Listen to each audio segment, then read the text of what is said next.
JMS 새벽 잠언 말씀.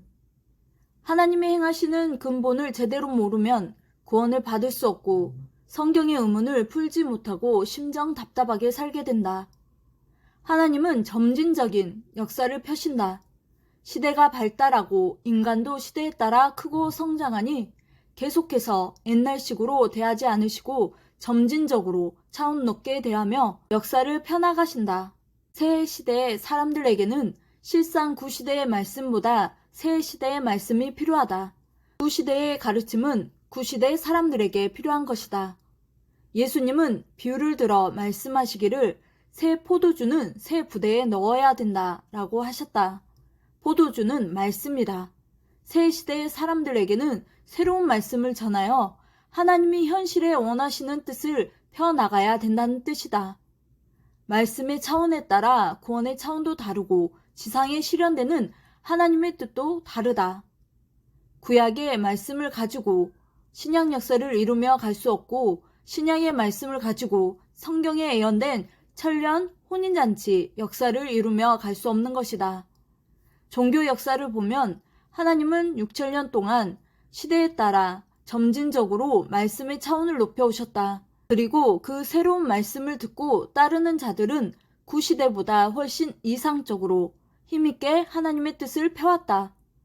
똑같은 하나님을 믿고 살아도 새 시대를 좇으며 보다 차원 높이, 보다 이상적으로 믿고 행해야 지상천국을 이루면서 살 수 있다.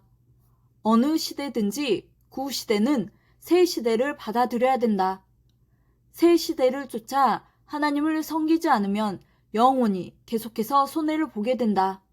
새 시대를 맞아야 구시대에서 원했던 희망과 소원이 이루어진다. 새 시대에는 반드시 새 말씀과 새 인물을 세워서 역사하신다. 어느 시대든지 하나님은 새로운 역사를 펴실 때마다 새 인물을 통해 새로운 말씀을 선포하시며 그 시대에 합당한 뜻을 펴신다. 인간은 하나님이 말씀하셔도 알아들을 수 없다.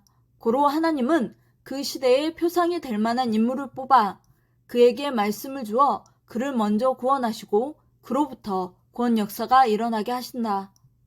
하나님이 보낸 자는 말씀을 가지고 온다. 그 시대에 하나님의 뜻을 훤히 알고 온다. 고로 그 말씀을 전하고 외치며 하나님의 뜻을 펼쳐나간다.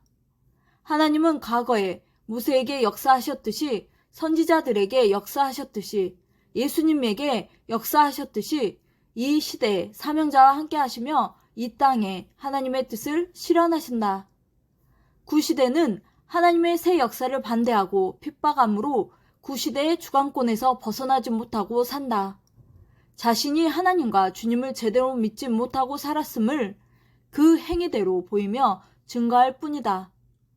누구든지 하나님이 시대를 따라 실행하시는 뜻에 따라 살지 않으면 새 시대로 오지 못하고 오히려 핍박하고 악평함으로 주관권 사망에 속해 살게 된다.